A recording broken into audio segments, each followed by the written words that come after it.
আসসালামু আলাইকুম। আমরা বিসিএস থেকে আসা দুইটি গুরুত্বপূর্ণ ম্যাথ এখানে সমাধান করব, যা আমরা আমাদের এক্সাম ব্যাচের প্রথম এক্সামে নিয়েছিলাম। তো চলুন ম্যাথ দুটি সমাধান করি। এখানে একটি হলো 50 নম্বর ম্যাথ, যা আমরা দেখতে পাচ্ছি যে বিন্যাস অধ্যায় থেকে আসছে, যে 0, 1, 2, 3, 4, 5 অঙ্কগুলি দ্বারা কতগুলি 4 অঙ্কের অর্থপূর্ণ সংখ্যা গঠন করা যাবে। তো আমরা এটা একটু সমাধান করার চেষ্টা করি। উম, দেখেন, বলছে 0, 1, 2, 3, 4, 5। এই যে 6টা ডিজিট দ্বারা আমাদের 4 অঙ্কের অর্থপূর্ণ সংখ্যা গঠন করতে বলছে, 4 অঙ্কের। তো যতগুলো অঙ্ক হবে আমরা প্রথমে ততগুলো ঘর দিব। যত অঙ্ক তত ঘর, যেমন 4 অঙ্ক হলে আমরা 4টা ঘর দিব। এখন বলছে অর্থপূর্ণ সংখ্যা। অর্থপূর্ণ সংখ্যা হলে আমরা প্রথমে জিরো দিতে পারবো না। কোন সংখ্যা কি জিরো দিয়ে শুরু হয়? কখনোই। যেমন 4 অঙ্কের বললে 0, 1, 2, 3, এটা 4 অঙ্ক, প্রথম কি জিরো শুরু হবে? না।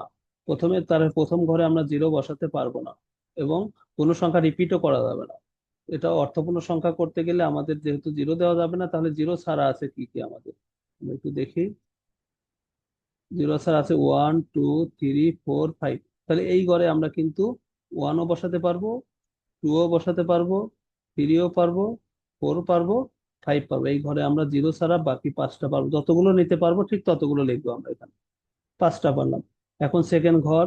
সেকেন্ড ঘরে আমাদের, এবার এই ঘরে কিন্তু আমরা এই 5টার যে কোনো একটা নিছি। এই 5টা নিতে পারলেও আমরা যে কোনো একটা নিছি। ধরে নিলাম আমরা একই নিয়েছি, এই ঘরে আমরা এক নিয়েছি, তাহলে এক চলে গেল। এক আর এখানে আমাদের রিপিট হবে না। তাহলে এখানে আর এক ছাড়া আছে কি? 2, 3, 4, 5 এবং শূন্য। দ্বিতীয় ঘরে তো শূন্য নেওয়া যায়, এটা আমরা জানি যে 1, 0, 2, 3 এই 4 অঙ্কের একটা সংখ্যা তৈরি হয়ে যাবে। তাহলে দ্বিতীয় ঘরে যেহেতু শূন্য নেওয়া যায়, কিন্তু এখানে যদি একবার এক নেই, এক নেওয়া যাবে না। দুই নিলে দুই নেওয়া যাবে না, কারণ আমরা এই 5টাই প্রথম ঘরে নিতে পারি, কিন্তু আমরা একবার নিলে একটা নিব। তাহলে এখানে যদি আমরা এক নিয়ে থাকি মনে মনে, তাহলে আর থাকে কত? 2, 3, 4, 5 এবং শূন্য, তাহলে আরো থাকে 5টা। এখানে এই 5টা নেওয়া যায়। ধরে নিলাম এবার আমরা 5 নিয়েছি। যদি 5 নেই তাহলে আর থাকে কয়টা? 0, 2, 3, 4, 4টা। তাহলে ধরলাম এবার আমরা জিরো নিয়েছি, যে কোনোটা নেওয়া যাবে এই 4টা। এখন আমাদের আর থাকে কয়টা? 3টা। তাহলে আমাদের ঘর শেষ, 4 অঙ্কের ঘর শেষ। আমাদের সংখ্যা থাকলেও সমস্যা নেই, তাহলে এগুলোর গুণফলই হবে হলো অ্যান্সার।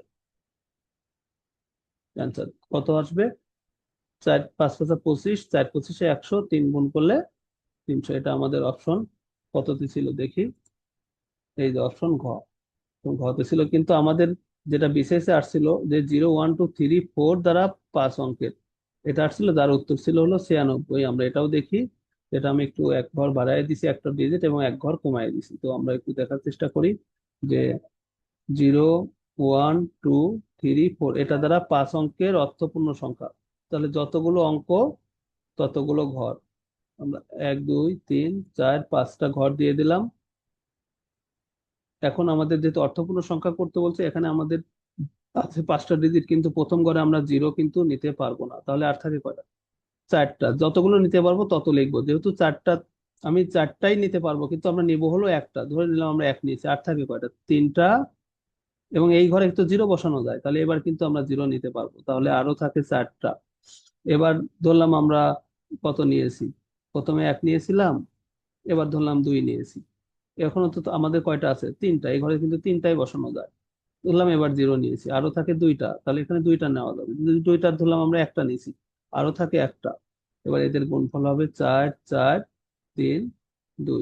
তাহলে 4, 4, 16, 3, 16, 48, দুগুণ 96। এটা হলো অ্যান্সার। এটা যদি আমরা 3 অঙ্কে বলতাম এটাই, তাহলে কি হতো? আমরা 3টা ঘর দিতাম, আমরা প্রথমে জিরো ছাড়া বাকি 4টা নিতে পারতাম। তারপরে ঘরে ধরলাম এটা নিয়েছি, জিরো নিতে পারতাম, আরো থাকতো 4টা। এবার ধরলাম আরেকটা নিয়েছি, আর থাকে 3টা। তাহলে 4, 4, 16, 3, 16, 48 হয়ে যেত। আশা করি বুঝতে পেরেছেন। আমরা আর অন্য আরেকটি ম্যাথ করব, সেটা হলো ঘড়ির। এই ম্যাথটা করব আয়নায়। দেখা গেল ঘড়িতে 9টা 30 বেজে 15 মিনিট বাজে, প্রকৃতপক্ষে কত সময়? এটা আয়নায় বলুক বা প্রকৃত বলুক, যেটাই বলুক আমাদের এটা কি করতে হবে, 12 ঘন্টা থেকে বাদ দিতে হবে। যদি প্রকৃত বলে আয়নায় পাবো, আয়না বললে প্রকৃত পাবো। আমাদের 9টা 30 বেজে 15 মিনিট। চলুন আমরা এটা দেখি। 9টা 30 বেজে 15 মিনিট। তো আমাদের পরীক্ষায় এটা আসছিল না, আমাদের আসছিল ঘন্টা এবং মিনিট। ধরলাম 9টা বেজে 15। আচ্ছা, আমি ধরলাম যে না, 9টা 15 না, শুধু 9টা বাজে। আমরা তিনটাই একসঙ্গে শেখাবো আপনাদের, তিনটা একসঙ্গে শেখাবো। দেখেন, যদি 9টা বাজে, আমাদের টার্গেট হলো আয়নাতে বললে বাস্তবে পাওয়া যাবে, বাস্তবে বললে আয়নাতে পাওয়া যাবে। তাহলে 9টা বাজে যদি বলে আয়না বাস্তবে এটা, তাহলে আয়নাতে কত? তাহলে আমরা কি করব, সবসময় 12 ঘন্টা থেকে বিয়োগ দেবো। তাহলে আয়নাতে 3টা, বাস্তবে 9টা হলে আয়নাতে 3টা। যদি বলে আয়নাতে 9টা, তাহলে বাস্তবে 3টা। আচ্ছা, যদি ঘন্টা এবং মিনিট থাকে 9টা 15 মিনিট, তাহলে আমরা 12 ঘন্টা থেকে সবসময় কি করব, 12 ঘন্টা থেকে আমাদের বাদ দিতে হবে। কিভাবে? 12 ঘন্টা আমাদের তৈরি করতে হবে, যেহেতু 12 ঘন্টায় ঘড়িতে সবচেয়ে বড়, এটা উপরে থাকবে। 12 ঘন্টা আমরা কিন্তু, যদি শুধু ঘন্টা থাকে, যদি শুধু ঘন্টা থাকে তাহলে সরাসরি 12 দিয়ে ভাগ দেবো। কিন্তু এখানে কিন্তু মিনিটও আছে, মিনিটও আছে, ঘন্টা এবং মিনিট। তাহলে আমরা কি করব, 11 ঘন্টা 60 মিনিট, 11 ঘন্টা 60 মিনিট মানেই 12 ঘন্টা। এটাকে আমরা বিয়োগ দেব হলো 9টা 15 থেকে। তাহলে অ্যান্সার পাওয়া যাবে। 5 আছে কত হলে 10 হয়, 5 হলে হাতে 1, 2 আছে কত হলে 6 হয়, 4 হলে হাতে নাই, এটা 9 আছে কত হলে 11 হয়, 2। তাহলে এটা যদি আমাদের আয়নায় হয়, এটা যদি আয়নায় হয়, তাহলে এটা হলো বাস্তবে।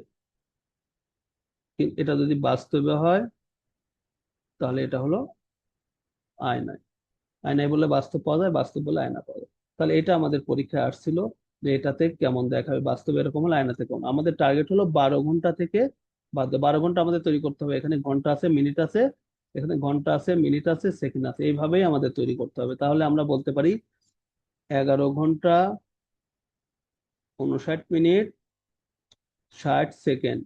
তাহলে তো 12 ঘন্টা হয়ে গেল, 11 ঘন্টা 59 মিনিট 60 সেকেন্ড। এবার আমরা বিয়োগ দেব হলো, এই যে আমাদের 9 ঘন্টা 30 মিনিট 15 সেকেন্ড। তাহলে আমাদের অ্যান্সারটা সবসময় পেয়ে যাবো আমরা। 15 60 তাহলে 45। আচ্ছা, 30 আছে কত হলো 59 হয়, বা আমরা বলতে পারি 0 আছে কত হলো 9 9, 3 আছে কত 5 হয় 2, আর এখানে আমরা 2, 11 থেকে 9 বাদ দিলে 2। তার মানে 2 ঘন্টা বা 2টা 29 মিনিট 45 সেকেন্ড। এটা আমরা অপশন দেখি। এই যে দেখেন, 2 ঘন্টা 2টা 29 মিনিট 45 সেকেন্ড। এটা যদি আয়নাতে দেখা যায়, তাহলে এটা কিসে দেখা যাবে, প্রকৃত সময়। এটা যদি বলতো প্রকৃত সময়, তাহলে আমরা বলতাম এটা হলো আয়না। আশা করি বুঝতে পারছেন, ঘন্টা মিনিট সেকেন্ড যাই দিক আমরা পারবো ইনশাল্লাহ। তো সবাইকে অসংখ্য ধন্যবাদ, আপনারা ভালোভাবে পড়তে থাকেন। ইনশাল্লাহ পরবর্তী পরীক্ষায় আপনাদের সঙ্গে দেখা হবে।